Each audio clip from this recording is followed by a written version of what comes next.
मेरे प्यारे देशवासियों, आज़ादी के इस पावन पर्व की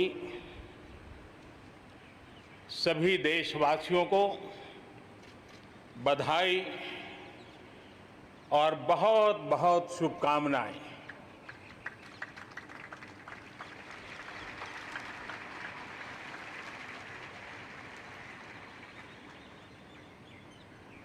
आज जो हम स्वतंत्र भारत में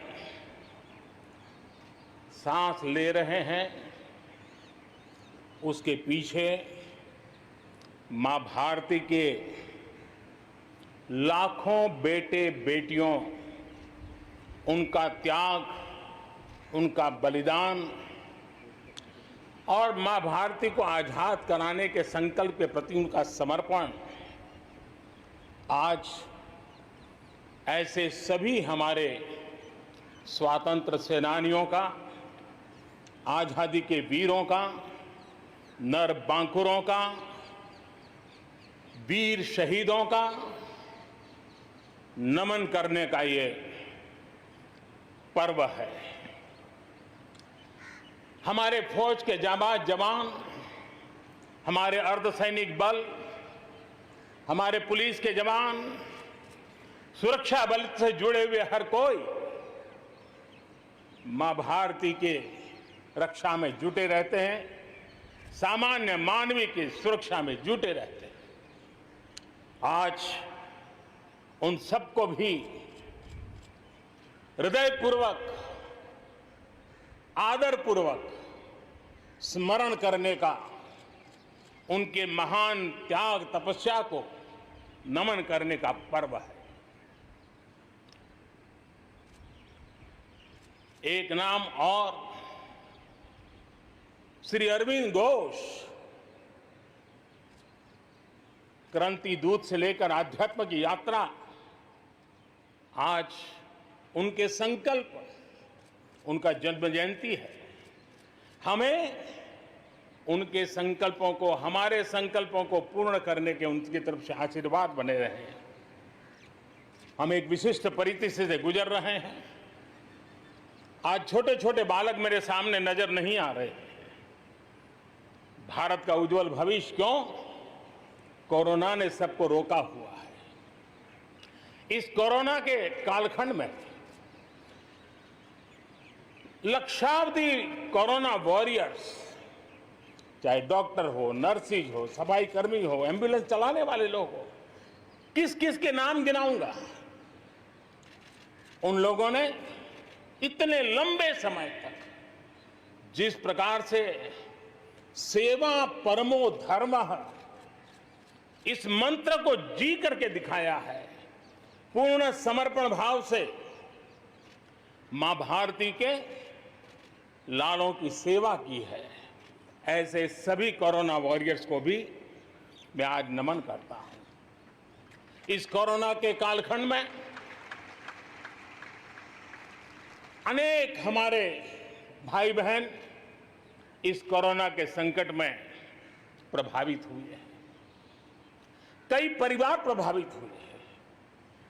कईयों ने अपनी जान भी गंवाई है। मैं ऐसे सभी परिवारों के प्रति अपनी संवेदनशीलता प्रकट करता हूं और इस कोरोना के खिलाफ मुझे विश्वास है 130 करोड़ देशवासियों की अदम्य इच्छा शक्ति, संकल्प शक्ति हमें उसमें भी विजय दिलाएगी और हम विजयी होके रहेंगे। मुझे विश्वास है कि पिछले दिनों भी हम एक प्रकार से अनेक संकटों से गुजर रहे। बाढ़ का प्रकोप, खास करके नॉर्थ ईस्ट, पूर्वी भारत, दक्षिण भारत, पश्चिमी भारत के कुछ इलाके, कहीं लैंडस्लाइड, अनेक दिक्कतों का सामना लोगों को करना पड़ा है। अनेक लोगों ने अपनी जान गंवाई है। मैं उन परिवारों के प्रति भी मेरी संवेदना व्यक्त करता हूं और राज्य सरकारों के साथ कंधे से कंधा मिलाकर के ऐसी संकट की घड़ी में हमेशा देश एक बन करके, चाहे केंद्र सरकार हो, राज्य सरकार हो, हम मिल करके तत्काल जितनी भी मदद पहुंचाने का प्रयास कर सकते हैं, सफलतापूर्वक कर रहे हैं। मेरे प्यारे देशवासियों, आजादी का पर्व हमारे लिए, ये स्वतंत्रता का पर्व आजादी के वीरों को याद कर करके नए संकल्पों की ऊर्जा का एक अवसर होता है। एक प्रकार से हमारे लिए ये नई प्रेरणा लेकर के आता है, नया उमंग, नया उत्साह लेकर के आता है। और इस बार तो हमारे लिए संकल्प करना बहुत आवश्यक भी है और बहुत शुभ अवसर भी है, क्योंकि अगला जब हम आजादी का पर्व मनाएंगे तब हम 75 वर्ष में प्रवेश करेंगे। ये अपने आप में एक बहुत बड़ा अवसर है और इसलिए आज आने वाले 2 साल के लिए बहुत बड़े संकल्प लेकर के हमें चलना है। 130 करोड़ देशवासियों को चलना है। आजादी के 75 वर्ष में जब प्रवेश करेंगे और आजादी के 75 वर्ष जब पूर्ण होंगे, हम हमारे संकल्पों की पूर्ति का एक महापर्व के रूप में उसको भी मनाएंगे। मेरे प्यारे देशवासियों, हमारे पूर्वजों ने अखंड एक निष्ठ तपस्या करके त्याग और बलिदान की उच्च भावनाओं को प्रस्तावित करते हुए हमें जिस प्रकार से आजादी दिलाई है, उन्होंने न्यौछावर कर दिया है। लेकिन हम ये बात न भूलें कि गुलामी के इतने लंबे कालखंड में कोई भी पल ऐसा नहीं था, कोई भी क्षेत्र ऐसा नहीं था कि जब आजादी की ललक न उठी हो, आजादी की इच्छा को लेकर के किसी ने प्रयास न किया हो, जंग न किया हो, त्याग न किया हो और एक प्रकार से जवानी जेलों में खपा दी, जीवन के सारे सपनों को फांसी के फंदों को चूम करके आहूत कर दिया। ऐसे वीरों को नमन करते हुए और फिर एक तरफ सशस्त्र क्रांति का दौर, दूसरी तरफ जन आंदोलन का दौर, पूज्य बापू के नेतृत्व में राष्ट्र जागरण के साथ जन आंदोलन की एक धारा ने आजादी के आंदोलन को एक नई ऊर्जा दी और हम आजादी के पर्व को आज मना पा रहे हैं।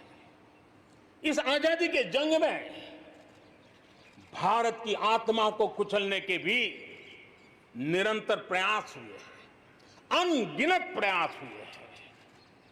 भारत को अपनी संस्कृति, परंपरा, रीत रिवाज, इन सब से उखाड़ फेंकने के लिए क्या कुछ नहीं हुआ। वो कालखंड था, सैकड़ों सालों का कालखंड था। शाम दाम दंड भेद सब कुछ अपने चरम पर था और कुछ लोग तो ये मान के चलते थे कि हम तो यावत चंद्र दिवाकरो यहां पर राज करने के लिए आए हैं। लेकिन आजादी की ललक ने उनके सारे मंसूबों को जमींदोस्त कर दिया।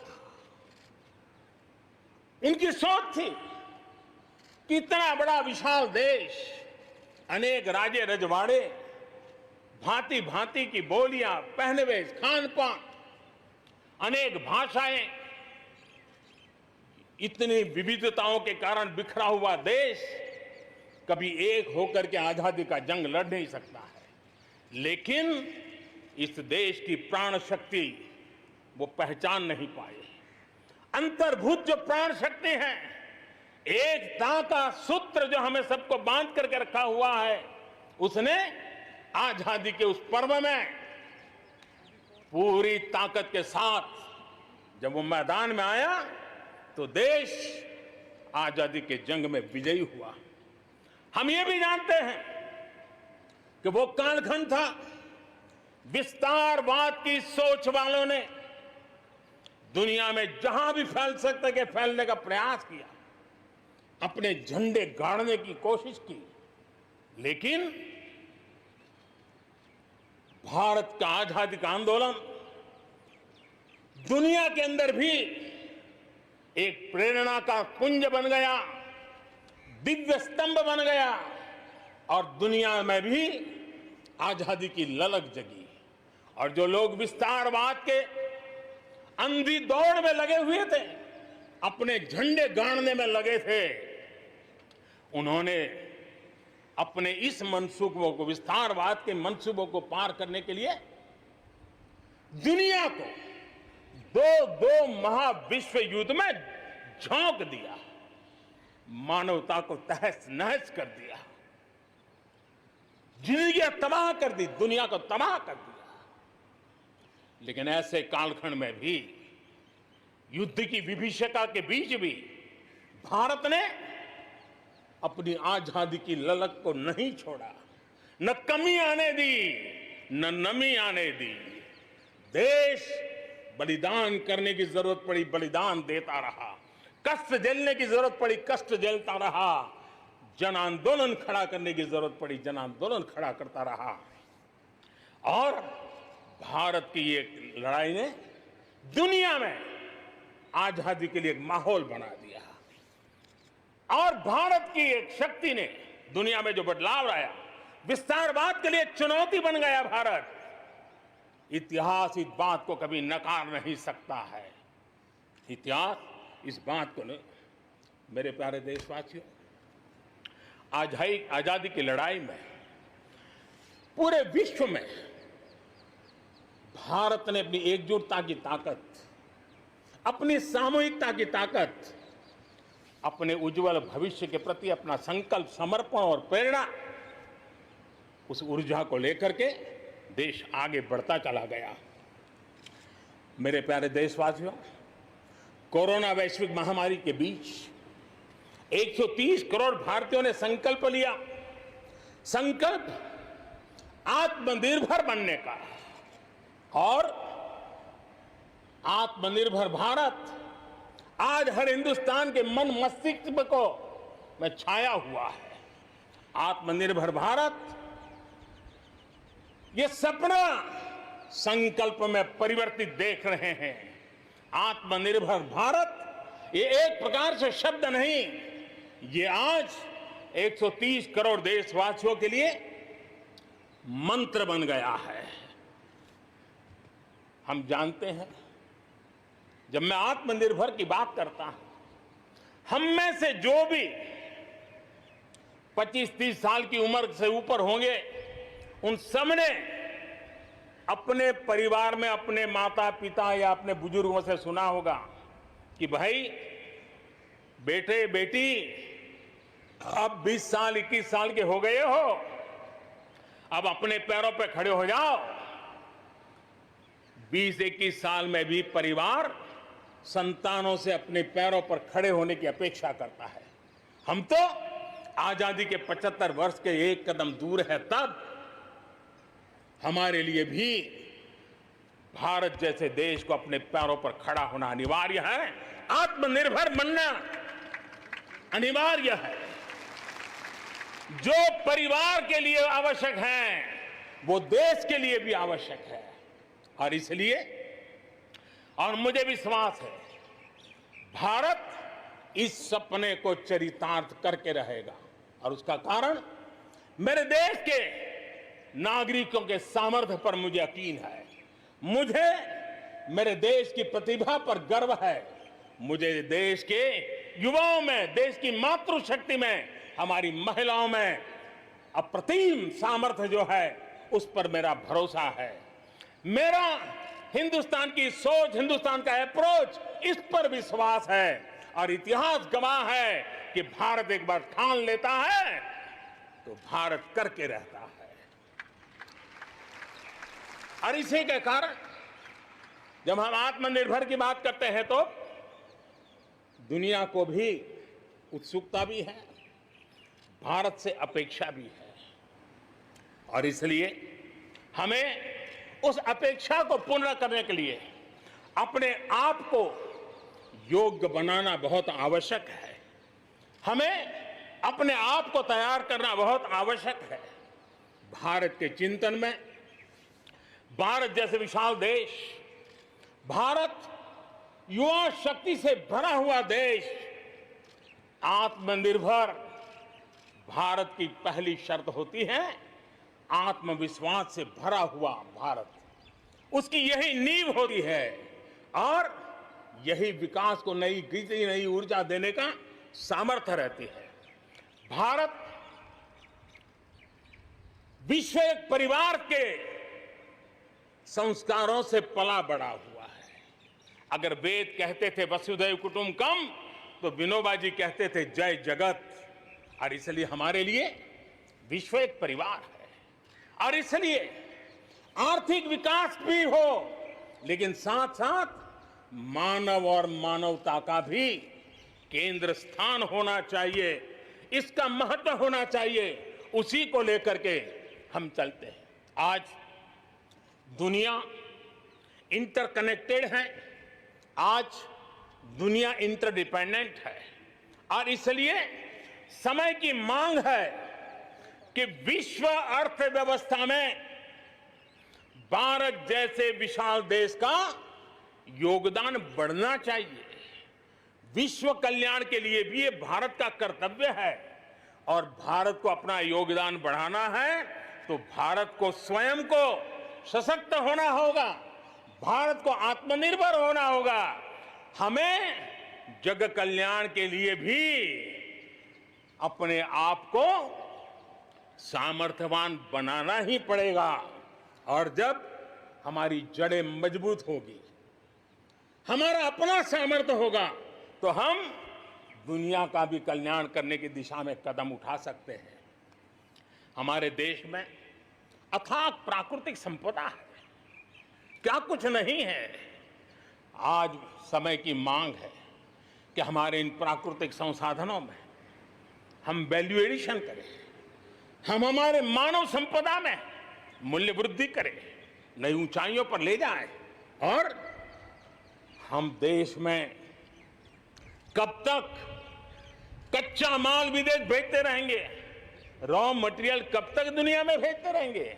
और देखिए तो रॉ मटेरियल दुनिया में भेजना और फिनिश गुड को दुनिया से वापस लाना, ये खेल कब तक चलेगा। और इसलिए हमें आत्मनिर्भर बनना होगा, हमारी हर शक्ति पर वैश्विक आवश्यकताओं के अनुसार मूल्य वृद्धि करना है, ये हमारा दायित्व है। ये वैल्यू एडिशन करने की दिशा में हम आगे बढ़ना चाहते हैं, हम विश्व में योगदान करने के लिए हम आगे बढ़ना चाहते हैं। विश्व में हम कुछ न कुछ, उसी प्रकार से कृषि क्षेत्र, एक समय था जब हम बाहर से गेहूं मंगवा करके अपना पेट भरते थे, लेकिन हमारे देश के किसानों ने वो कमाल करके दिखा दिया। आत्मनिर्भर भारत आज कृषि क्षेत्र में बना है। आज भारत के किसान, भारत के नागरिकों का ही पेट भरते इतना नहीं है, आज भारत वो स्थिति में है कि दुनिया में जिसकी जरूरत है उसको भी हम अन्न दे सकते हैं। अगर ये हमारी शक्ति है, आत्मनिर्भर की ये ताकत है, तो हमारे कृषि क्षेत्र में भी मूल्य वृद्धि आवश्यक है। वैश्विक आवश्यकताओं के अनुसार हमारे कृषि जगत में बदलाव की आवश्यकता है। विश्व की अपेक्षाओं को पूरा करने के लिए हमने हमारे कृषि जगत को भी आगे बढ़ाने की जरूरत है। आज देश अनेक नए कदम उठा रहा है और इसलिए अब आप देखिए स्पेस सेक्टर में हमने खुला कर दिया, देश के युवाओं को अवसर मिला है। हमने कृषि क्षेत्र को कानूनों से मुक्त कर दिया, बंधनों से मुक्त कर दिया।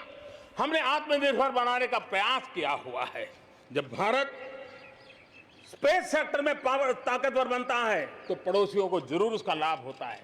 जब आप ऊर्जा के क्षेत्र में पावरफुल होते हैं तो जे देश अपना अंधेरा मिटाना चाहता है, भारत उसमें मदद कर सकता है।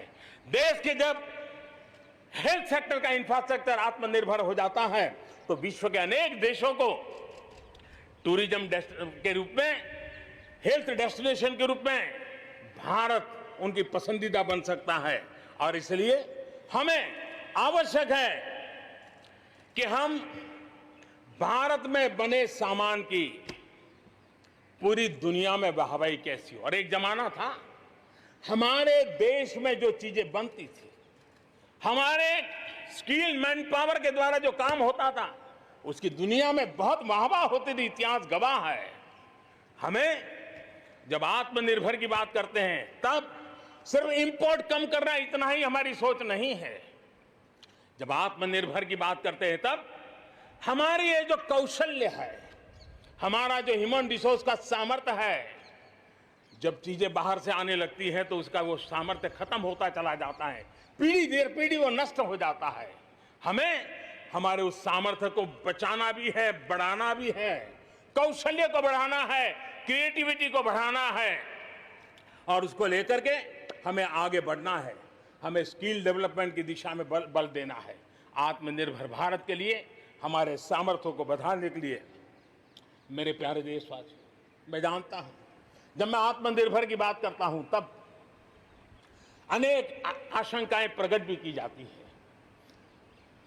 मैं इस बात को मानता हूं कि आत्मनिर्भर भारत के लिए लाखों चुनौतियां हैं और जब विश्व स्पर्धा के मोड़ में हो तब तो चुनौतियां बढ़ भी जाती हैं। लेकिन देश के सामने अगर लाखों चुनौतियां हैं तो देश के पास करोड़ों समाधान देने वाले शक्ति भी है, मेरे देशवासी भी हैं जो समाधान का सामर्थ्य देते हैं। अब देखिए, कोरोना के संकट काल में हमने देखा कि बहुत सी चीजों के लिए हम कठिनाइयों में हैं, हमें दुनिया से लाना है, दुनिया दे नहीं पा रही थी। हमारे देश के नौजवानों ने, हमारे देश के उद्यमियों ने, हमारे देश के उद्योग जगत के लोगों ने बीड़ा उठा लिया। जिस देश में N95 नहीं बनता था बनने लगे, PPE नहीं बनता था बनने लग गए, वेंटिलेटर नहीं बनता था बनने लग गए।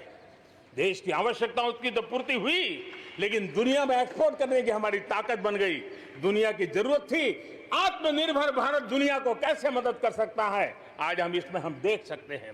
और इसलिए विश्व की भलाई में भी भारत का योगदान करना यह दायित्व बनता है और उसलिए भी हमें उसी प्रकार से बहुत हो चुका है। आजाद भारत की मानसिकता क्या होनी चाहिए? आजाद भारत की मानसिकता होनी चाहिए वोकल फॉर लोकल। हमारे जो स्थानीय उत्पाद है उसका हमने गौरवगान करना चाहिए। हम अपनी चीजों का गौरवगान नहीं करेंगे तो उसको अच्छा बनने का अवसर भी नहीं मिलेगा, उसकी हिम्मत नहीं बढ़ेगी। आइए हम मिलकर के संकल्प लें, आजादी के 75 साल के पर्व की ओर जब कदम रख रहे हैं तब वोकल फॉर लोकल का जीवन मंत्र बन जाए और हम मिलकर के भारत की उस ताकत को हम बढ़ावा दे दें। मेरे प्यारे देशवासियों, हमारा देश कैसी कैसी कमाल करता है, कैसे कैसे आगे बढ़ता है, इस बात को हम भली भांति समझ सकते हैं। कौन सोच सकता था कि कभी गरीबों के जनधन खाते में लाखों करोड़ों रुपए सीधे ट्रांसफर हो जाएंगे? कौन सोच सकता था कि किसानों की भलाई के लिए एपीएमसी जैसा एक्ट में इतने बदलाव हो जाएंगे? कौन सोचता था हमारे व्यापारी आलम पे जो लटकती तलवार थी, एसेंशियल कमोडिटी एक्ट, इतने सालों के बाद वो भी बदल जाएगा? कौन सोचता था कि हमारा स्पेस सेक्टर हमारे देश के युवाओं के लिए खुला कर दिया जाएगा? आज हम देख रहे हैं राष्ट्रीय शिक्षा नीति हो, one nation one ration card की बात हो, वन नेशन वन ग्रिड की बात हो, वन नेशन वन टैक्स की बात हो, इंसॉल्वेंसी और बैंकरप्सी कोड उसकी बात हो, चाहे बैंकों को मर्जर करने का प्रयास हो, देश की सच्चाई बन चुकी है, देश की हकीकत है। भारत में परिवर्तन के इस कालखंड में रिफॉर्म्स के परिणामों को दुनिया देख रही है।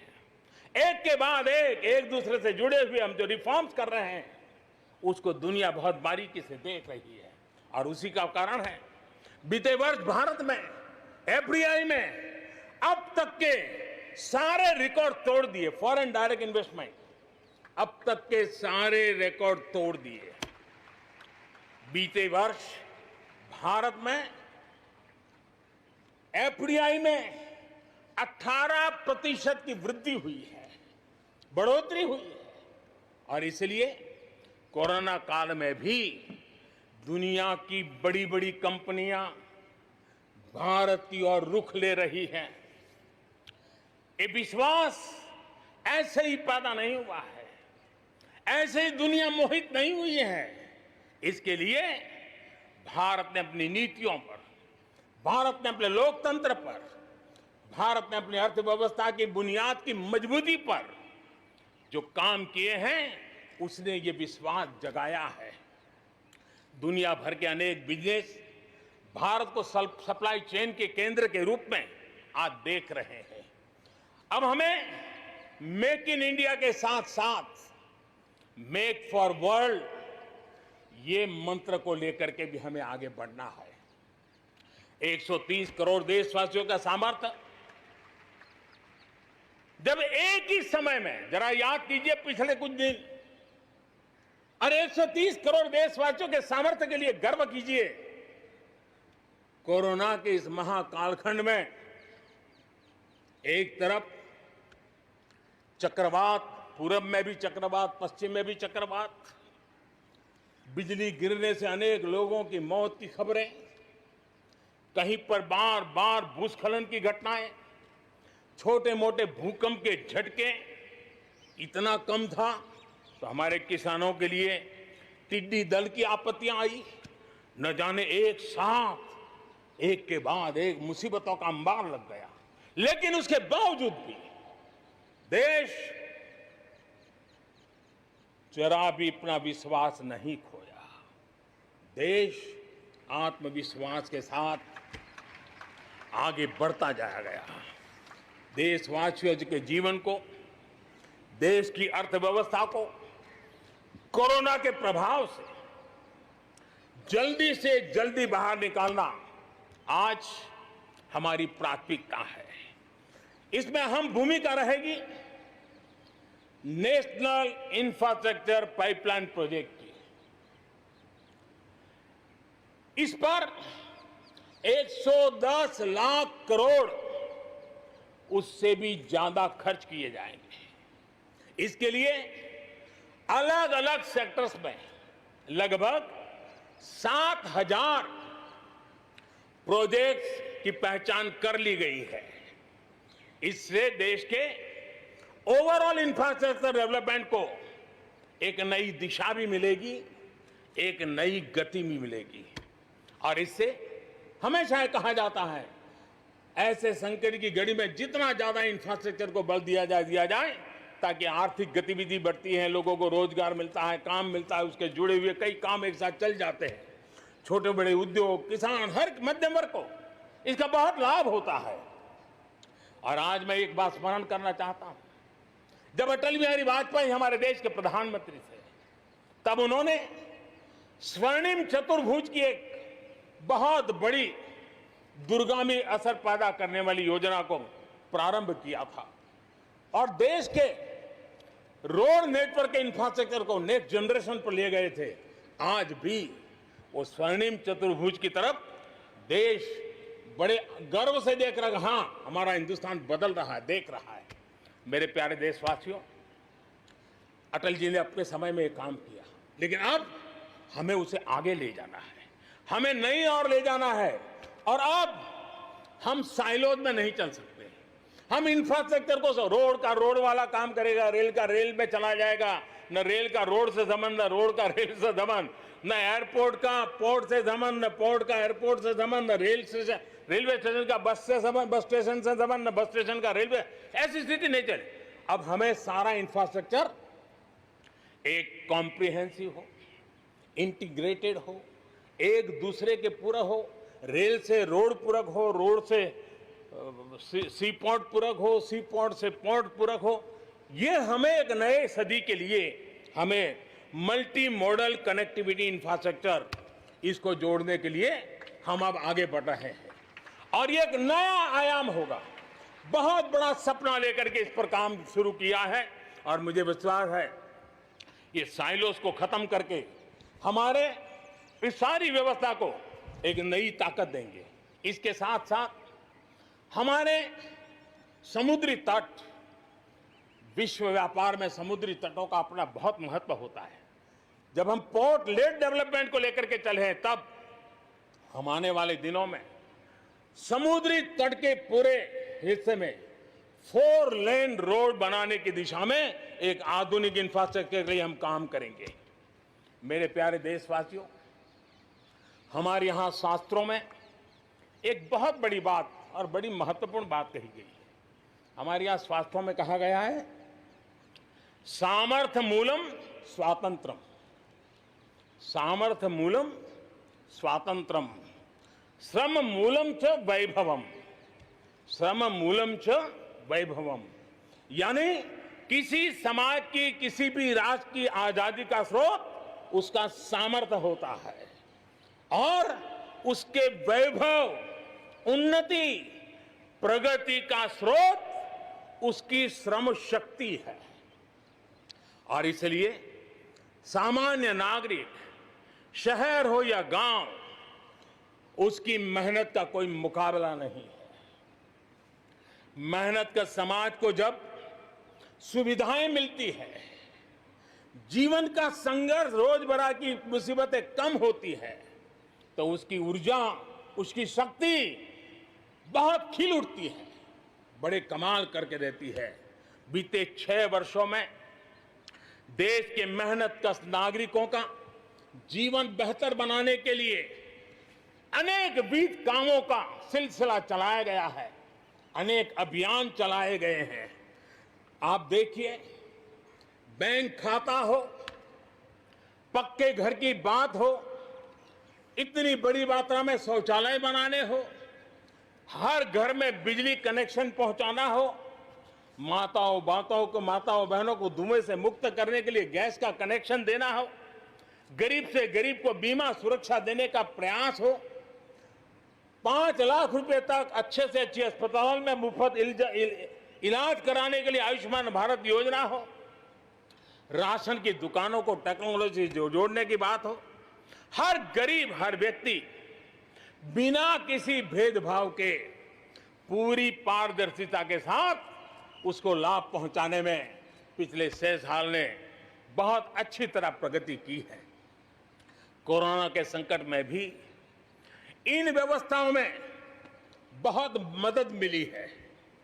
इस दौरान करोड़ों गरीब परिवारों को मुफ्त गैस सिलेंडर पहुंचना, राशन कार्ड हो या न हो, 80 करोड़ से ज्यादा मेरे देशवासियों को उनके घर का चूल्हा जलता रहे, 80 करोड़ देशवासियों को मुफ्त में अनाज पहुंचाने का काम हो, 90,000 करोड़ रुपए से ज्यादा सीधे बैंक खाते में पैसे ट्रांसफर हो।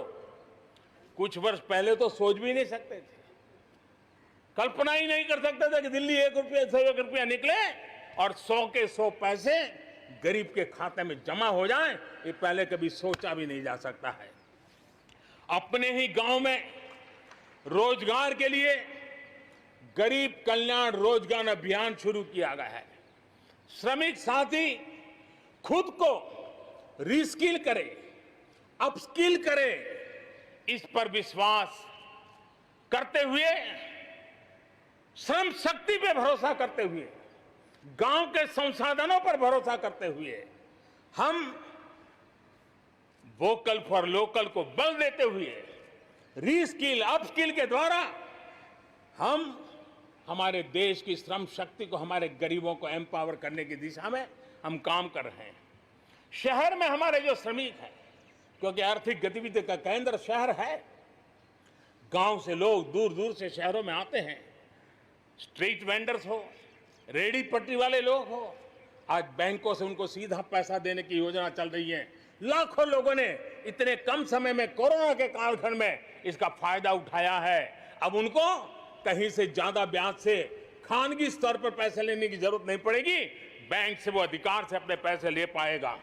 उसी प्रकार से जब शहर में हमारे श्रमिक आते हैं, उनको रहने की अगर अच्छी सुविधा मिल जाए तो उनकी कार्य क्षमता में भी बहुत बढ़ोतरी होती है।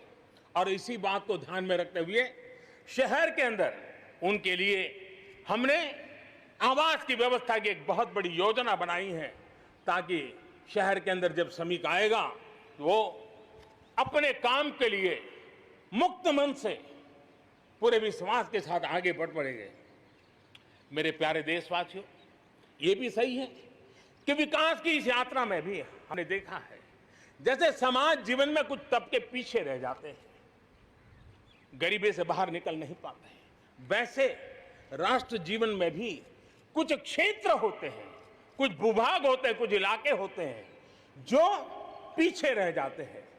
आत्मनिर्भर भारत बनाने के लिए हमारे लिए संतुलित विकास बहुत आवश्यक है और हमने 110 से ज्यादा आकांक्षी जिले आइडेंटिफाई किए हैं। उन 110 जिले जो एवरेज से भी पीछे हैं, उनको राज्य की और राष्ट्र की एवरेज तक ले आना है। सभी पैरामीटर में लेता है। वहां के लोगों को बेहतर शिक्षा मिले, वहां के लोगों को बेहतर स्वास्थ्य सुविधाएं मिले, वहां के लोगों को रोजगार के स्थानीय अवसर पैदा हो, और उसके लिए लगातार हमने इन 110 जिले जो हमारी विकास यात्रा में कहीं पीछे छूट गए हैं, उनको आगे ले जाने के लिए प्रयास कर रहे हैं।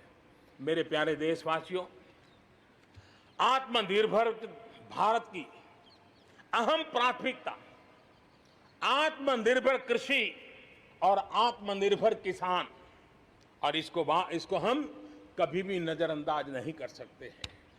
किसान को पिछले दिनों हमने देखा है, एक के बाद एक रिफॉर्म आजादी के इतने सालों के बाद किए गए हैं।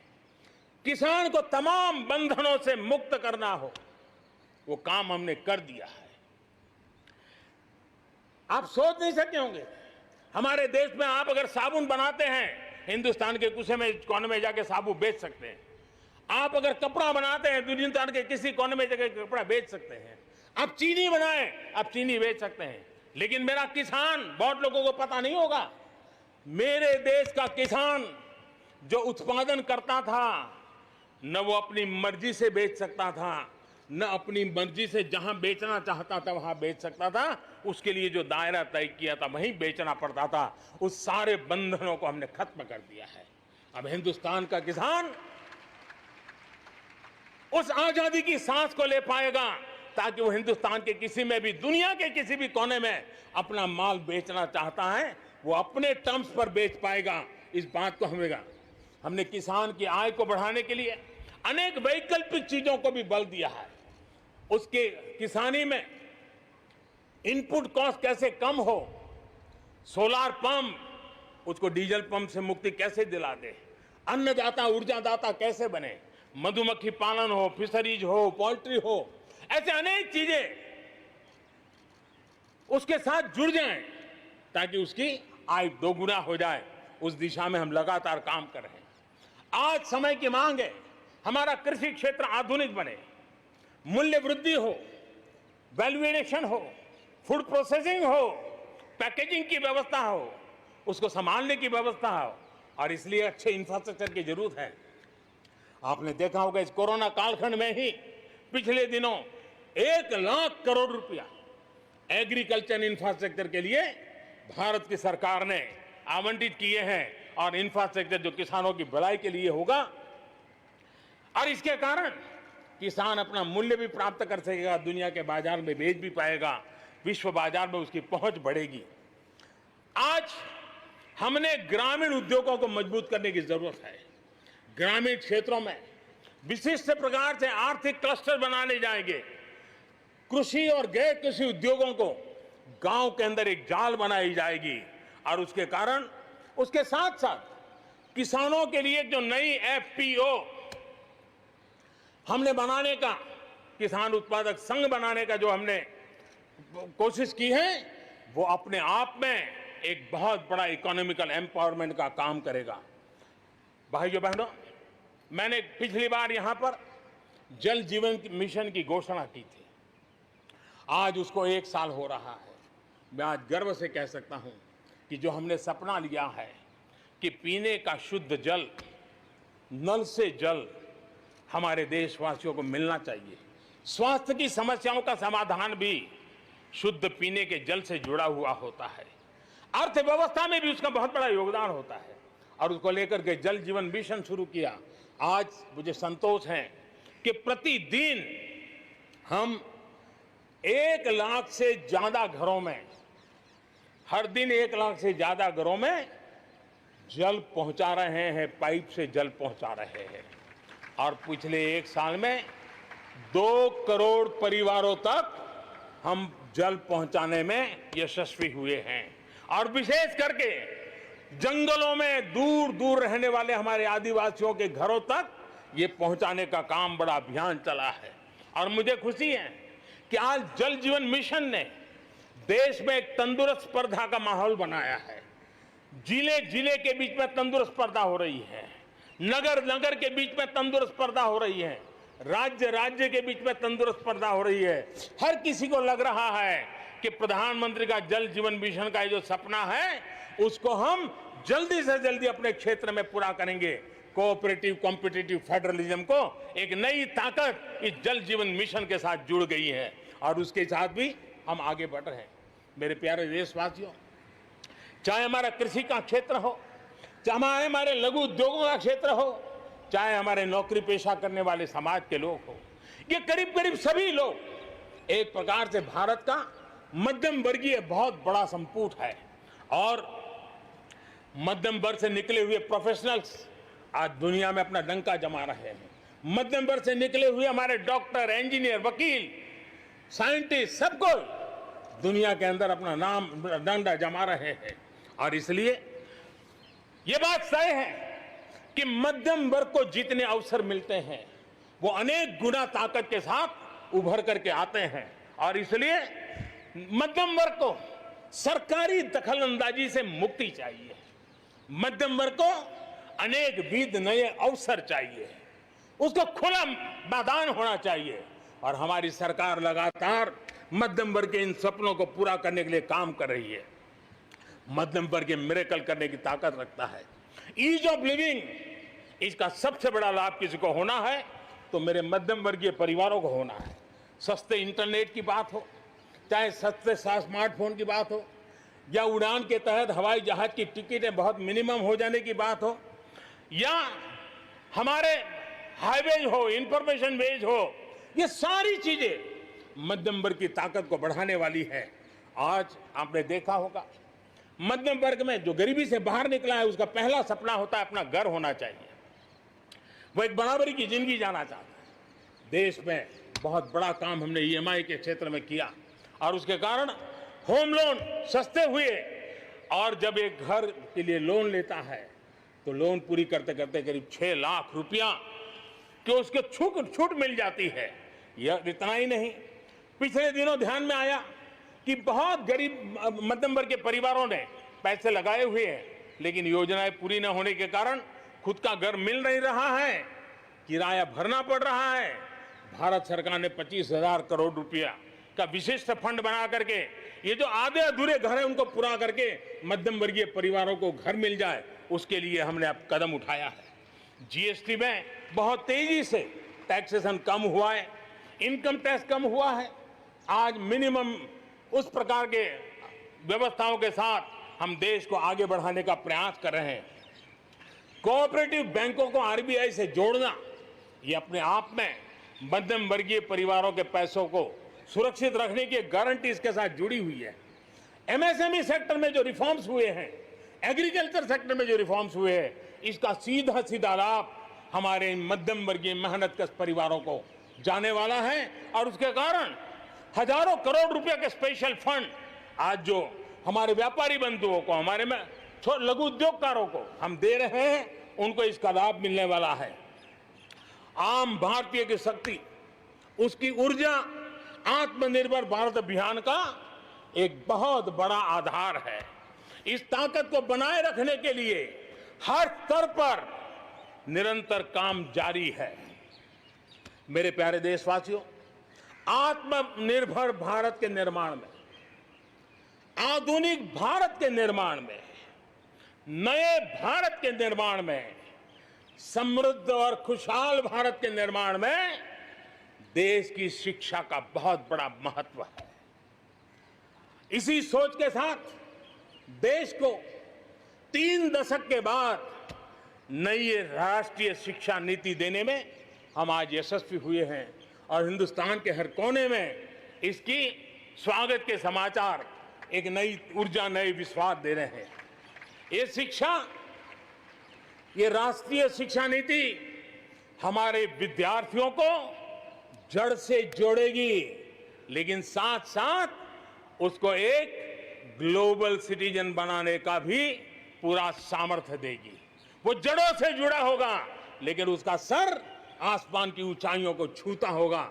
आज आपने देखा होगा राष्ट्रीय शिक्षा नीति में एक विशेष बल दिया गया है नेशनल रिसर्च फाउंडेशन का, क्योंकि देश को प्रगति करने के लिए इनोवेशन बहुत आवश्यक होता है। इनोवेशन को जितना बल मिलेगा, रिसर्च को जितना बल मिलेगा, उतना ही देश को आगे ले जाने में और कॉम्पिटिटिव वर्ल्ड के अंदर आगे बढ़ने में बहुत ताकत मिलेगी। आपने सोचा होगा, क्या कभी इतना तेजी से गांव तक ऑनलाइन क्लासेस का इतना माहौल बन जाएगा? कभी कभी आफत में भी कुछ ऐसी चीजें उभर करके आ जाती हैं, नई ताकत दे देती है। और इसलिए आपने देखा होगा कोरोना काल में ऑनलाइन क्लासेस एक प्रकार से कल्चर बन गया है। आप देखिए ऑनलाइन डिजिटल ट्रांजैक्शन वो भी कैसे बढ़ रहे हैं। भीम यूपीआई गत 1 महीने में, यानी किसी को भी गर्व होगा कि भारत जैसे देश में यूपीआई भीम के द्वारा गत 1 महीने में 3 लाख करोड़ रुपए का ट्रांजैक्शन हुआ है। ये अपने आप में हम किस प्रकार से बदली हुई स्थितियों को स्वीकार करने लगे हैं, ये इसका नमूना है। आप देखते हैं 2014 से पहले हमारे देश में 5 दर्जन पंचायतों में ऑप्टिकल फाइबर था। गत 5 वर्ष में 1.5 लाख ग्राम पंचायतों तक ऑप्टिकल फाइबर नेटवर्क पहुंच चुका है, जो आज इतना मदद कर रहा है। सभी पंचायतों में पहुंचने के लक्ष्य के साथ हमने काम शुरू किया था। जो 1 लाख पंचायतें बाकी हैं, वहां भी तेजी से काम चल रहा है, लेकिन बदली पड़ी हुई परिस्थिति में गांव की भी डिजिटल इंडिया में भागीदारी अनिवार्य बन गई है। गांव के लोगों को भी इस प्रकार की ऑनलाइन सुविधाओं की जरूरत बढ़ गई है। इसको ध्यान में रखते हुए पहले जो हमने कार्यक्रम बनाया था, हर पंचायत तक पहले पहुंचेंगे, लेकिन आज मैं आपसे बताना चाहूंगा कि अब हमने तय किया है कि सभी 6 लाख से ज्यादा जो हमारे गांव है, उन सभी गांवों में ऑप्टिकल फाइबर नेटवर्क पहुंचाया जाएगा। जरूरत बदली है तो हमने प्रायोरिटी भी बदली है। 6 लाख से अधिक गांवों में हजारों लाखों किलोमीटर ऑप्टिकल फाइबर का काम चलाया जाएगा और हमने तय किया है 1000 दिन में 1000 दिन के अंदर अंदर देश के 6 लाख से अधिक गांवों में ऑप्टिकल फाइबर नेटवर्क काम पूरा कर दिया जाएगा। बदलती हुई टेक्नोलॉजी में साइबर स्पेस, ये हमारी निर्भरता बढ़ती ही जाने वाली है, लेकिन साइबर स्पेस में खतरे भी जुड़े हुए होते हैं। भली भांति दुनिया इससे अब परिचित है और इनसे देश के सामाजिक ताने बाने, हमारी अर्थव्यवस्था और हमारे देश के विकास पर भी खतरे पैदा करने का ये आसान मार्ग बन सकता है। और इसलिए भारत इसमें बहुत सचेत है, भारत बहुत सतर्क है और इन खतरों का सामना करने के लिए फैसले ले रहा है इतना ही नहीं, नई व्यवस्थाएं भी लगातार विकसित की जा रही है। बहुत ही अल्प समय में नई साइबर सुरक्षा रणनीति, इसका एक पूरा खाका देश के सामने आएगा। आने वाले समय में सब इकाइयों को जोड़ करके हम इस साइबर सिक्योरिटी के अंदर सबको एक साथ चलना पड़ेगा। उसके लिए आगे बढ़ने की रणनीति बनाएंगे। मेरे प्यारे देशवासियों, भारत में महिला शक्ति को जब जब भी अवसर मिले उन्होंने देश का नाम रोशन किया, देश को मजबूती दी है। महिलाओं को स्वरोजगार और रोजगार के समान अवसर देने के लिए आज देश प्रतिबद्ध है। आज भारत में महिलाएं अंडरग्राउंड कोयले की खदान में काम कर रही हैं, तो आज मेरे देश की बेटियां फाइटर प्लेन भी उड़ा करके आसमान की बुलंदियों को चूम रही है। आज भारत दुनिया के उन देशों में है जहां नौसेना और वायुसेना में महिलाओं को कॉम्बैट रोल में शामिल किया जा रहा है। गर्भवती महिलाओं को सैलरी के साथ 6 महीने की छुट्टी देने का फैसले की बात हो, हमारे देश की महिलाएं जो 3 तलाक के कारण पीड़ित रहती थी, वैसी हमारी मुस्लिम बहनों को मुक्ति दिलाने, आजादी दिलाने का काम हो, महिलाओं के आर्थिक सशक्तिकरण की बात हो। 40 करोड़ जो जनधन खाते खोले गए हैं, उसमें 22 करोड़ खाते हमारी बहनों के हैं। कोरोना काल में करीब 30,000 करोड़ रुपए इन बहनों के खाते में जमा कर दिए गए हैं। मुद्रा लोन 25 करोड़ के करीब मुद्रा लोन दिए गए, उसमें 70% मुद्रा लोन लेने वाली हमारी माताएं बहनें हैं। प्रधानमंत्री आवास योजना के तहत जो खुद का घर मिल रहा है, उसमें अधिकतम रजिस्ट्री भी महिलाओं के नाम हो रही है। मेरे प्यारे देशवासियों, गरीब बहन बेटियों की बेहतर स्वास्थ्य की भी चिंता यह सरकार लगातार कर रही है। हमने जन औषधि केंद्र के अंदर 1 रुपये में सैनिटरी पैड पहुंचाने के लिए एक बहुत बड़ा काम किया। 6,000 जन औषधि केंद्रों में पिछले कुछ थोड़े से समय में ही करीब 5 करोड़ से ज्यादा सैनिटरी पैड हमारी इन गरीब महिलाओं तक पहुंच चुके हैं। बेटियों में कुपोषण खत्म हो, उनकी शादी की सही आयु क्या हो, इसके लिए हमने कमेटियां बना की रचना की है। उसका रिपोर्ट आते ही बेटियों की शादी की उम्र के बारे में भी उचित फैसले लिए जाएंगे। मेरे प्यारे देशवासियों, इस कोरोना के सेक्टर में कालखंड में हेल्थ सेक्टर की तरफ ध्यान जाना बहुत स्वाभाविक है, और इसलिए आत्मनिर्भर की सबसे बड़ी सीख हमें हेल्थ सेक्टर ने इस संकट के काल में सिखा दी है, और उस लक्ष्य में प्राप्त करने के लिए हमें आगे भी बढ़ना है। अब देखिए, कोरोना के समय, उसके पूर्व हमारे देश में सिर्फ एक लैब थी टेस्टिंग के लिए। आज 1400 लैब्स का नेटवर्क है, हिंदुस्तान के हर कोने में फैला हुआ है। जब कोरोना का संकट आया तो एक दिन में सिर्फ 300 टेस्ट हो पाते थे। इतने कम समय में हमारे लोगों ने वो शक्ति दिखा दी है कि आज हर दिन 7 लाख से ज्यादा टेस्ट हम कर पाए। कहां 300 से शुरू किया था और कहां हम 7 लाख तक पहुंच गए। देश में नए एम्स, नए मेडिकल कॉलेज का निर्माण, आधुनिकीकरण की दिशा में निरंतर प्रयास ये हम कर रहे हैं। 5 साल में MBBS, MD में 45,000 से ज्यादा स्टूडेंट्स के लिए सीटों की बढ़ोतरी की गई है। गांव में 1.5 लाख से ज्यादा वेलनेस सेंटर, और उसमें से करीब 1/3 तो ऑलरेडी कार्यरत हो गए हैं, जिन्होंने इस कोरोना में बहुत बड़ी मदद की है। कोरोना के काल में वेलनेस सेंटर्स की भूमिका ने गांव की बहुत बड़ी मदद की है। हेल्थ सेक्टर में आज से एक बहुत बड़ा अभियान शुरू होने जा रहा है, और उसमें टेक्नोलॉजी का भी बहुत बड़ा रोल रहेगा। आज से national digital health mission, national digital health mission उसका भी आरंभ किया जा रहा है। भारत के हेल्थ सेक्टर में ये एक नई क्रांति ले आएगा। इलाज में आने वाली परेशानियां कम करने के लिए टेक्नोलॉजी का बहुत सुविचारित रूप से उपयोग होगा। प्रत्येक भारतीय को हेल्थ आईडी दी जाएगी। ये हेल्थ आईडी प्रत्येक भारतीय के स्वास्थ्य खाते की तरह काम करेगी।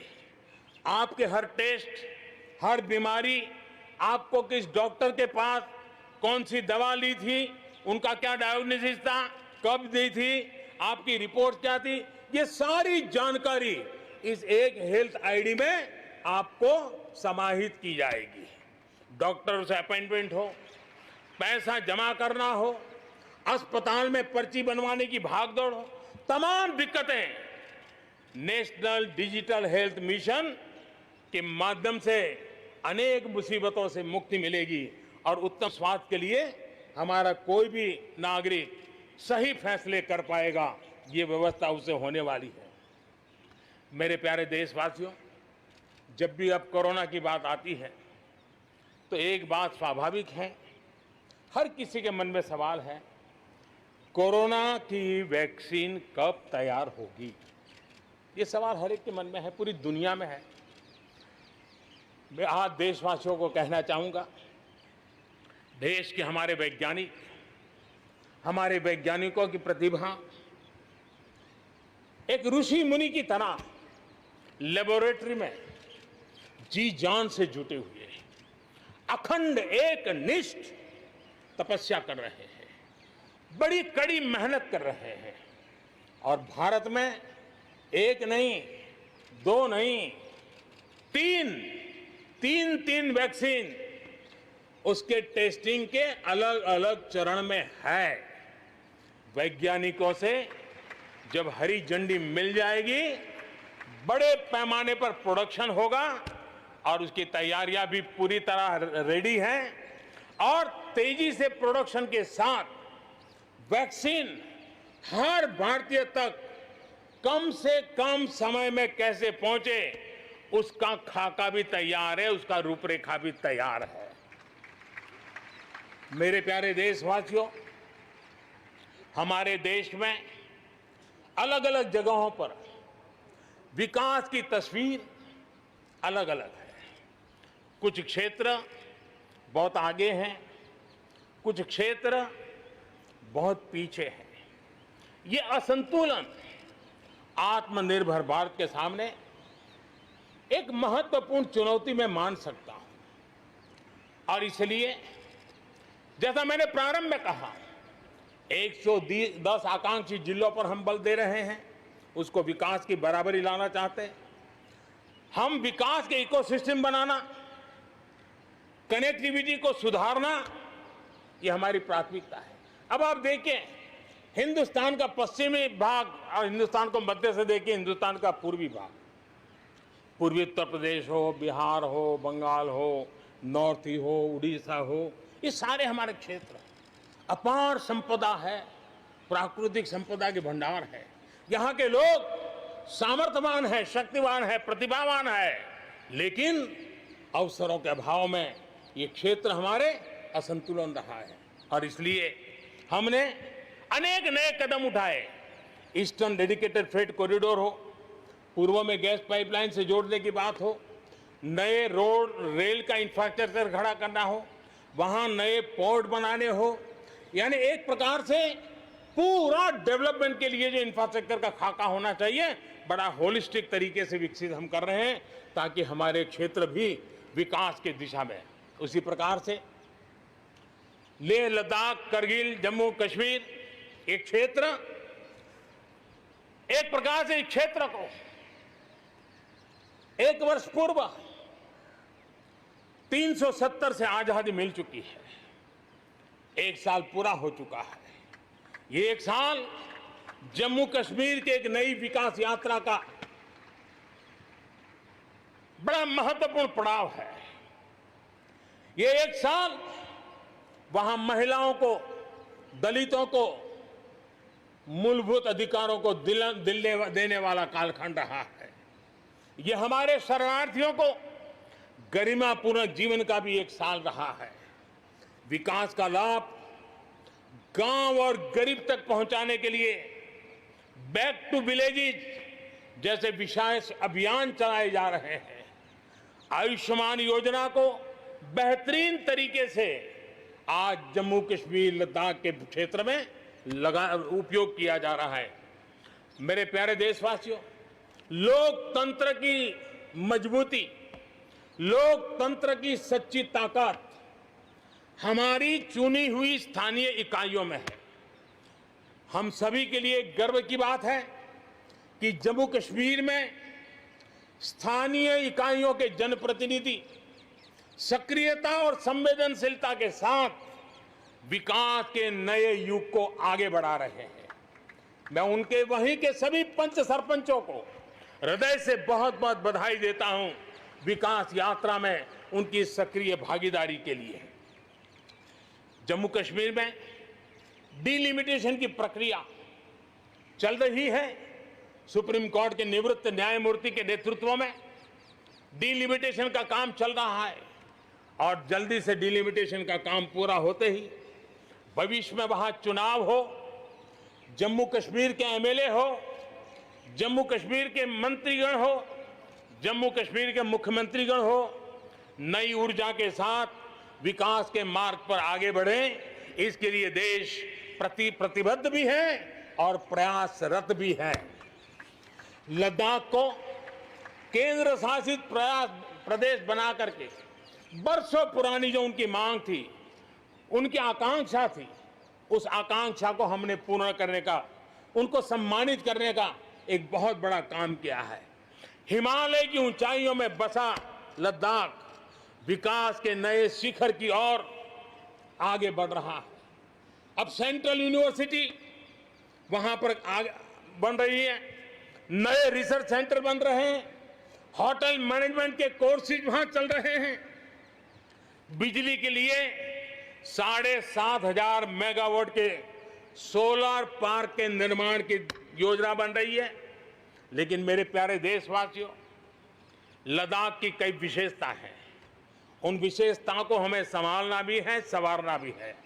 और जैसे सिक्किम ने, हमारे नॉर्थ ईस्ट में सिक्किम ने अपनी एक ऑर्गेनिक स्टेट की पहचान बनाई है, वैसे ही लद्दाख, लेह, करगिल, ये पूरा क्षेत्र हमारे देश के लिए कार्बन न्यूट्रल इकाई के रूप में उसकी पहचान बना सकता है। और इसके लिए भारत सरकार वहां के नागरिकों के साथ मिलकर के एक नमूना रूप, प्रेरणा रूप कार्बन न्यूट्रल और वो भी विकास का मॉडल, वहां की आवश्यकताओं की पूर्ति वाला मॉडल, उस दिशा में हम आगे बढ़ रहे हैं। मेरे प्यारे देशवासियों, भारत ने दिखाया है कि पर्यावरण के साथ संतुलन रखते हुए भी तेज विकास संभव है। आज भारत वन वर्ल्ड, वन सन, वन ग्रिड के विजन के साथ पूरी दुनिया में को खास करके सूर्य ऊर्जा के क्षेत्र में प्रेरित कर रहा है। रिन्यूएबल एनर्जी के उत्पादन के मामले में आज भारत दुनिया के 5 टॉप देशों में अपनी जगह बना चुका है। प्रदूषण के समाधान को लेकर भारत सजग भी है और भारत सक्रिय भी है। स्वच्छ भारत अभियान हो, धुआं मुक्त रसोई गैस की व्यवस्था हो, एलईडी बल्ब का अभियान हो, सीएनजी आधारित ट्रांसपोर्टेशन की व्यवस्था हो, इलेक्ट्रिक मोबिलिटी के लिए प्रयास हो, हम कोई कसर नहीं छोड़ रहे हैं। पेट्रोल से प्रदूषण को कम करने के लिए इथेनॉल उत्पादन, उसको बढ़ाने पर और उसके इस्तेमाल पर बल दिया जा रहा है। 5 साल पहले हमारे देश के अंदर इथेनॉल की क्या स्थिति थी? 5 साल पहले हमारे देश में 40 करोड़ लीटर उत्पादन होता था। आज 5 साल में 5 गुना हो गया और आज 200 करोड़ लीटर इथेनॉल हमारे देश में बन रहा है, जो पर्यावरण के लिए बहुत उपयोगी हो रहा है। मेरे प्यारे देशवासियों, देश के 100 शहरों में, चुने हुए 100 शहरों में प्रदूषण कम करने के लिए हम एक होलिस्टिक अप्रोच के साथ, एक इंटीग्रेटेड अप्रोच के साथ, एक जन भागीदारी के साथ आधुनिक टेक्नोलॉजी का उपयोग भरपूर करते हुए हम उसे प्रदूषण कम करने की दिशा में एक मिशन मोड में काम करने वाले हैं। मेरे प्यारे देशवासियों, भारत इस बात को गर्व से कह सकता है, भारत उन बहुत कम देशों में से एक है जहां जंगलों का विस्तार हो रहा है। अपनी बायोडायवर्सिटी के संरक्षण और संवर्धन के लिए भारत पूरी तरह संवेदनशील है। हम लोगों ने सफलतापूर्वक प्रोजेक्ट टाइगर, प्रोजेक्ट एलिफेंट हमने सफलतापूर्वक आगे बढ़ाया है। हमारे यहाँ टाइगर की आबादी बढ़ी है। अब आने वाले दिनों में एशियाटिक लायन, प्रोजेक्ट लायन की शुरुआत हो रही है और उसमें प्रोजेक्ट लायन भारतीय शहरों की रक्षा, सुरक्षा, आवश्यक इंफ्रास्ट्रक्चर और विशेष करके उनके लिए जो आवश्यक होता है स्पेशल प्रकार का हेल्थ इंफ्रास्ट्रक्चर, उस पर भी काम किया जाएगा और प्रोजेक्ट लाइन पर बल दिया जाएगा। साथ ही एक और काम को भी हम बढ़ावा देना चाहते हैं और वो है प्रोजेक्ट डॉल्फिन चलाया जाएगा। नदियों में, समंदर में रहने वाली दोनों तरह की डॉल्फिन्स पर हम फोकस करेंगे। इससे बायोडायवर्सिटी को भी बल मिलेगा और रोजगार के अवसर भी मिलेंगे। ये टूरिज्म के आकर्षण का भी केंद्र होता है, तो इस दिशा में भी हम आगे बढ़ने वाले हैं। मेरे प्यारे देशवासियों, जब हम एक असाधारण लक्ष्य को लेकर के असाधारण यात्रा पर निकलते हैं तो रास्ते में चुनौतियों की भरमार होती है और चुनौतियां भी असामान्य होती है। इतनी आपदाओं के बीच ही सीमा पर भी देश के सामर्थ्य को चुनौती देने के दुष्प्रयास हुए हैं, लेकिन एलओसी से लेकर एलएसी तक देश की संप्रभुता पर जिस किसी ने आंख उठाई, देश की सेना ने, हमारे वीर जवानों ने उसका उसी की भाषा में जवाब दिया है।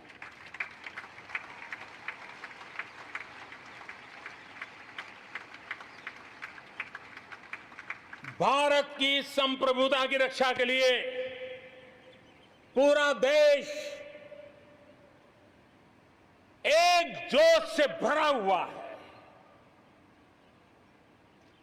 संकल्प से प्रेरित है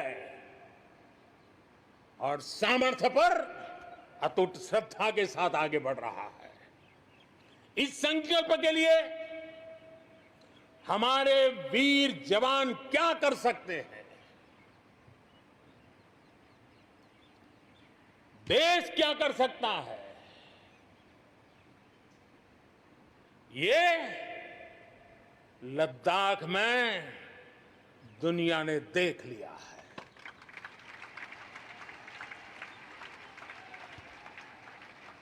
मैं आज मातृभूमि पर न्योछावर उन सभी वीर जवानों को लाल किले की प्राचीर से आदरपूर्वक नमन करता हूं। आतंकवाद हो या विस्तारवाद, भारत आज डटकर मुकाबला कर रहा है। आज दुनिया पर का भारत पर विश्वास और मजबूत हुआ है। पिछले दिनों संयुक्त राष्ट्र सुरक्षा परिषद के अस्थायी सदस्य के रूप में 192 में से 192 में से 184 देखो सो कहोगा, भारत को समर्थन मिलना ये हमारे हर हिंदुस्तानी के लिए गर्व दिलाता है। विश्व में हमने कैसी अपनी पहुंच बनाई है, उसका ये उदाहरण है। और ये तभी संभव होता है जब भारत खुद मजबूत हो, भारत सशक्त हो, भारत सुरक्षित हो। इसी सोच के साथ आज अनेक मोर्चों पर काम किया जा रहा है। मेरे प्यारे देशवासियों, हमारे पड़ोसी देशों के साथ, चाहे वो हमसे जमीन से जुड़े हो या समंदर से, अपने संबंधों का हम सुरक्षा, विकास और विश्वास की साझेदारी के साथ जोड़ रहे हैं। भारत का लगातार प्रयास है कि अपने पड़ोसी देशों के साथ हम अपने सदियों पुराने सांस्कृतिक, आर्थिक और सामाजिक रिश्तों को और गहराई दें। दक्षिण एशिया में दुनिया की 1/4 जनसंख्या रहती है। हम सहयोग और सहभागिता से इतनी बड़ी जनसंख्या के विकास और समृद्धि की अनगिनत संभावनाएं पैदा कर सकते हैं। इस क्षेत्र के देशों के सभी नेताओं की इस विशाल जनसमूह के विकास और प्रगति के लिए बहुत बड़ी जिम्मेदारी है, एक अहम जिम्मेदारी है। उसे निभाने के लिए दक्षिण एशिया के इन सभी क्षेत्र के सभी लोगों को, राजनेताओं को, शासकों को, बुद्धिजीवियों को भी मैं आह्वान करता हूं, इस पूरे क्षेत्र में जितनी शांति होगी, जितना सौहार्द होगा, उतनी ही ये मानवता के काम आएगी, मानवता के हित में होगा। पूरी दुनिया का हित इसमें समाहित है। आज पड़ोसी सिर्फ वो ही नहीं है जिनसे हमारी भौगोलिक सीमाएं मिलती है, बल्कि वे भी हैं जिनसे हमारे दिल मिलते हैं। जहां रिश्तों में समरसता होती है, मेलजोल रहता है। मुझे खुशी है कि बीते कुछ समय में भारत ने एक्सटेंडेड नेबरहुड के सभी देशों के साथ अपने संबंधों को और मजबूत किया है। पश्चिम एशिया के देशों से हमारे राजनीतिक, आर्थिक और मानवीय संबंधों की प्रगति में कई गुना तेजी आई है। विश्वास अनेक गुना बढ़ गया है। इन देशों के साथ हमारे आर्थिक संबंध, खासकर ऊर्जा क्षेत्र में भागीदारी बहुत महत्वपूर्ण है। इनसे कई देशों में, इन सभी देशों में, ज्यादातर देशों में बहुत बड़ी संख्या में हमारे भारतीय भाई बहन काम कर रहे हैं। जिस प्रकार इन देशों ने कोरोना के संकट के समय भारतीयों की मदद की, भारत सरकार के अनुरोध का सम्मान किया, उसके लिए भारत उन सभी देशों का आभारी है और मैं अपना आभार प्रकट करना चाहता हूं। इस प्रकार हमारे पूर्व के आसियान देश, जो हमारे मैरीटाइम पड़ोसी भी हैं, वो भी हमारे लिए बहुत विशेष महत्व रखते हैं। इनके साथ भारत का हजारों वर्ष पुराना धार्मिक और सांस्कृतिक संबंध है। बौद्ध धर्म की परंपराएं हमें उनसे जोड़ती है। आज भारत इन देशों के साथ सिर्फ सुरक्षा क्षेत्र में नहीं, बल्कि समुद्री संपदा के क्षेत्र में भी सहयोग बढ़ा रहा है। मेरे प्यारे देशवासियों, भारत के जितने प्रयास शांति और सौहार्द के लिए है, उतनी ही प्रतिबद्धता अपनी सुरक्षा और अपनी सेनाओं को सशक्त करने के लिए भी है। रक्षा उत्पादन में आत्मनिर्भर भारत के लिए बड़े कदम उठाए गए हैं। हाल ही में 100 से ज्यादा सैन्य उपकरणों के आयात पर हमने रोक लगा दी है। मिसाइलों से लेकर के हल्के युद्धक हेलीकॉप्टरों तक, असॉल्ट राइफल से लेकर ट्रांसपोर्ट एयरक्राफ्ट तक, सभी मेक इन इंडिया हो गए। अपना तेजस भी अपनी तेजी और अपनी ताकत दिखाने के लिए आधुनिक जरूरतों के हिसाब से तैयार हो रहा है। देश की सुरक्षा में हमारे बॉर्डर और कोस्टल इंफ्रास्ट्रक्चर की बहुत बड़ी भूमिका है। आज हिमालय की चोटियां हो या हिंद महासागर के द्वीप, हर दिशा में कनेक्टिविटी के विस्तार पर जोर दिया जा रहा है। लद्दाख से लेकर के अरुणाचल प्रदेश तक बड़े पैमाने पर हमारे देश की सुरक्षा को ध्यान में रखते हुए नई सड़कें तैयार की गई हैं।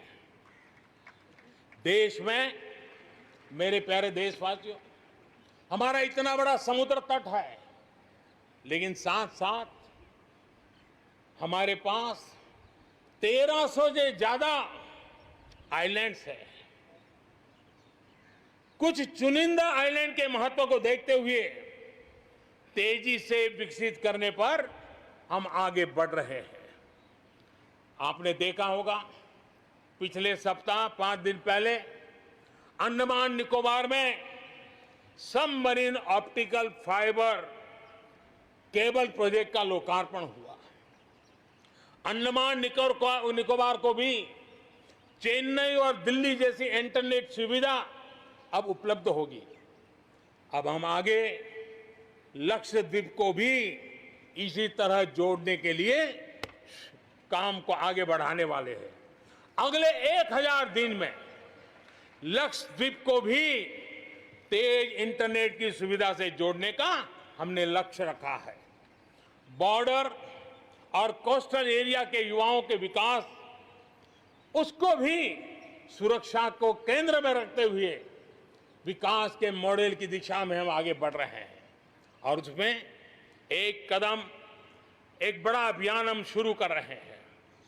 हमारे जो बॉर्डर इलाके हैं, हमारे जो कोस्टल इलाके हैं, वहां के करीब 173 डिस्ट्रिक्ट हैं जो किसी न किसी देश की सीमा या समुद्री तट से जुड़े हुए हैं। आने वाले दिनों में एनसीसी का विस्तार उन बॉर्डर डिस्ट्रिक्ट के नौजवानों के लिए किया जाएगा। बॉर्डर एरिया के कैडेट्स को हम करीब 1 लाख नए एनसीसी के कैडेट तैयार करेंगे और उसमें 1/3 हमारी बेटियां हो, ये भी प्रयास रहेगा। बॉर्डर एरिया के कैडेट्स को सेना प्रशिक्षित करेगी। कोस्टल एरिया के जो कैडेट्स हैं उनको नेवी के लोग प्रशिक्षित करेंगे और जहां एयरबेस है वहां के कैडेट को एयरफोर्स की तरफ से ट्रेनिंग दी जाएगी। बॉर्डर और कोस्टल एरिया को आप आपदाओं से निपटने के लिए एक ट्रेन्ड मैन पावर मिलेगा। युवाओं को आर्म फोर्सेस में कैरियर बनाने के लिए जरूरी स्किल भी मिलेगी। मेरे प्यारे देशवासियों, पिछले वर्ष लाल किले से मैंने कहा था, बीते 5 साल आवश्यकताओं की पूर्ति और अगले 5 साल आकांक्षाओं की पूर्ति के हैं। बीते 1 साल में ही देश ने बड़े और महत्वपूर्ण फैसलों के पड़ाव को पार कर लिया है। गांधी 150 पर भारत ने गांवों को खुद को खुले में शौच से मुक्त किया है। आस्था की वजह से प्रताड़ित शरणार्थियों को नागरिकता देने का कानून, दलितों, पिछड़ों, ओबीसी के लिए, एससी, एसटी, ओबीसी के लिए आरक्षण के अधिकार को बढ़ाने की बात हो, असम और त्रिपुरा में ऐतिहासिक शांति समझौता हो, फौज की सामूहिक शक्ति को और प्रभावी बनाने के लिए चीफ ऑफ डिफेंस स्टाफ की नियुक्ति हो, करतारपुर साहिब कॉरिडोर का रिकॉर्ड समय में निर्माण हो, देश ने इतिहास बनाया, इतिहास बदले देखा, असाधारण काम करके दिखाया। 10 दिन पूर्व अयोध्या में भगवान राम के भव्य मंदिर का निर्माण शुरू हुआ। राम जन्मभूमि के सदियों पुराने विषय का शांतिपूर्ण समाधान हो चुका है। देश के लोगों ने जिस संयम के साथ और समझदारी के साथ आचरण किया है, व्यवहार किया है, यह अभूतपूर्व है और भविष्य के लिए हमारे लिए प्रेरणा का कारण है। शांति, एकता और सद्भावना, यही तो आत्मनिर्भर भारत की ताकत बनने वाली है। यही मेलजोल, यही सद्भाव भारत के उज्जवल भविष्य की गारंटी है। इसी सद्भाव के साथ हमें आगे बढ़ना है। विकास में के इस महायज्ञ में हर हिंदुस्तानी को अपनी कुछ न कुछ आहुति देनी है। इस दशक में भारत नई नीति और नई रीति के साथ ही आगे बढ़ेगा।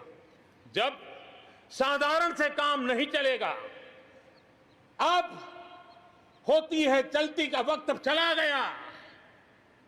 हमें दुनिया में किसी से कम नहीं, हम सबसे ऊपर रहने का प्रयास करेंगे और इसलिए हम सर्वश्रेष्ठ उत्पादन, सर्वश्रेष्ठ ह्यूमन रिसोर्सेज, सर्वश्रेष्ठ गवर्नेंस, हर चीज में सर्वश्रेष्ठ के लक्ष्य को लेकर के आजादी के 75 साल के लिए हमें आगे बढ़ना है।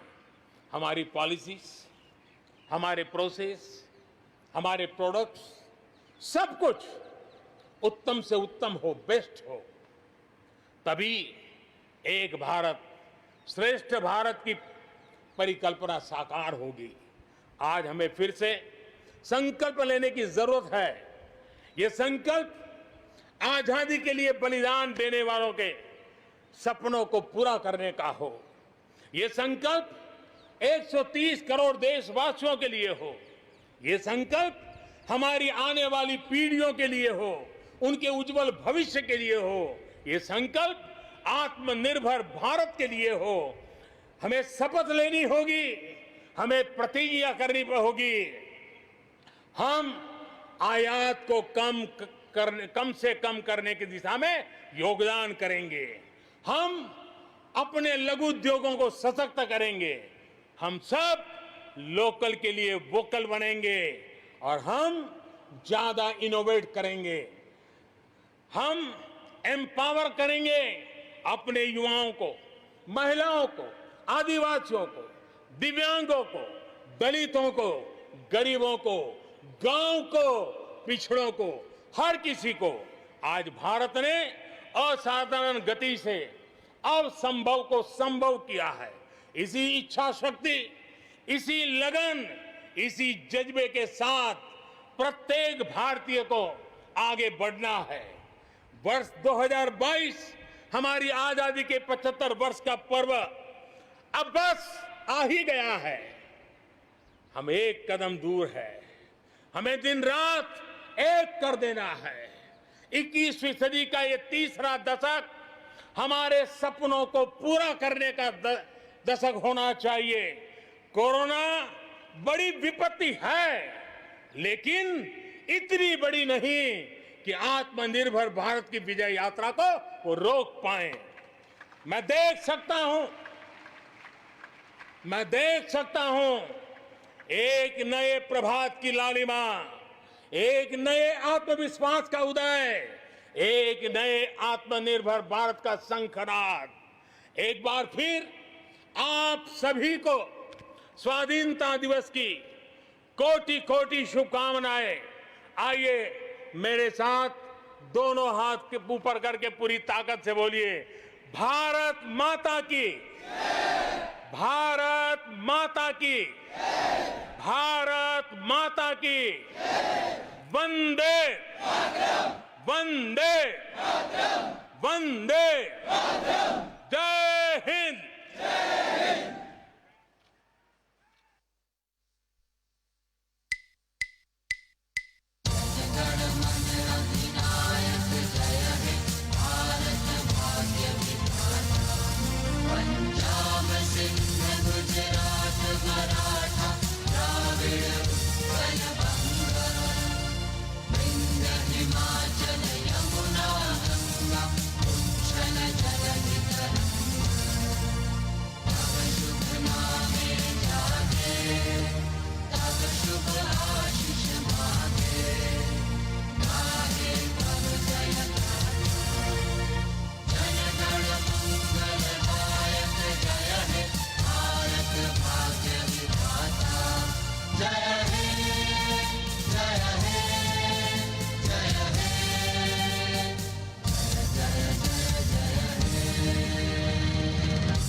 कोटि